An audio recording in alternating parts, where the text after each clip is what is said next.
नमस्कार, मैं हूं निशा और आप देखना शुरू कर चुके हैं एनजेपी हरियाणा। इस वीडियो में बात करेंगे कनेक्टिविटी की। हमारे पास आज दो बड़ी खबरें हैं, उन पर बात करेंगे। पहली है गुरुग्राम के इफ्को चौक से फरीदाबाद के बाटा चौक के रास्ते आगे जेवर एयरपोर्ट की कनेक्टिविटी देने वाले गुरुग्राम ग्रेटर नोएडा आरआरटीएस के नए कॉरिडोर की।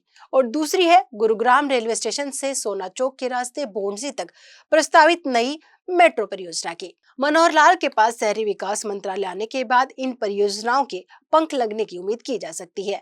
यह कहना अधिक उचित होगा कि मनोहर लाल की पहल पर ही नए नमो भारत कॉरिडोर तैयार करने का सिलसिला शुरू हुआ है। उनके मंत्रालय को ही डीपीआर पर अंत में स्वीकृति की मुहर लगानी है। हम एक बात थोड़ा सा स्पष्ट कर दें, आरआरटीएस मेट्रो इस समय गुरुग्राम, दिल्ली और नोएडा में चल रही है।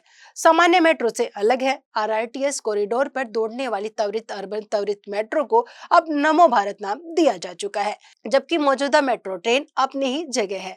नमो भारत की गति 160 किलोमीटर प्रति घंटा की रहेगी, जो ठहराव के बाद 100 किलोमीटर की औसत गति से गंतव्य तक पहुंचेगी। दोस्तों, पहले बात करते हैं Gurugram greater Noida RRTS corridor की। हिंदुस्तान की एक रिपोर्ट के अनुसार नमो भारत ट्रेन के लिए तैयार होने वाली इस कॉरिडोर की डीपीआर अगले 3 महीने में तैयार हो जाएगी। इसका भू तकनीक सर्वेक्षण पूरा हो चुका है। 65 किलोमीटर लंबे इस कॉरिडोर का पहला स्टेशन इफ्को चौक के नजदीक बनेगा।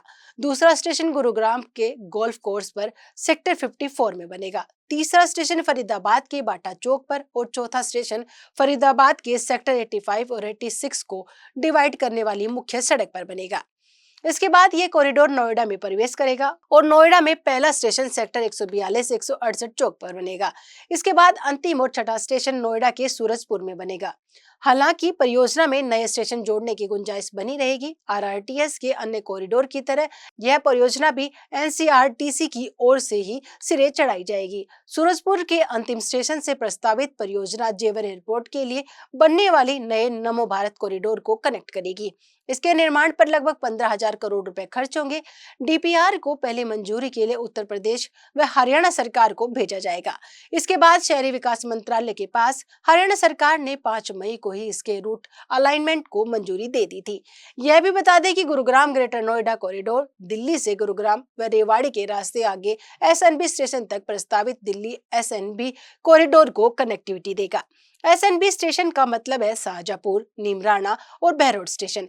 इसी कारण इफ्को चौक पर नमो भारत ट्रेन का इंटरचेंज बनाया जाएगा। इसी तरह का एक इंटरचेंज ग्रेटर नोएडा के सूरजपुर में बनेगा, जो गाजियाबाद से जेवर एयरपोर्ट के लिए प्रस्तावित नमो भारत परियोजना को कनेक्टिविटी देगा।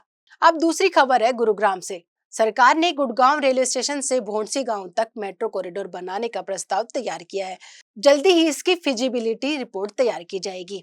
एक मीडिया रिपोर्ट्स के अनुसार यह कॉरिडोर सदर बाजार, जेल रोड व राजीव चौक होकर आगे गुरुग्राम सोना हाईवे की सर्विस लेन के साथ साथ भोंडसी तक जाएगा।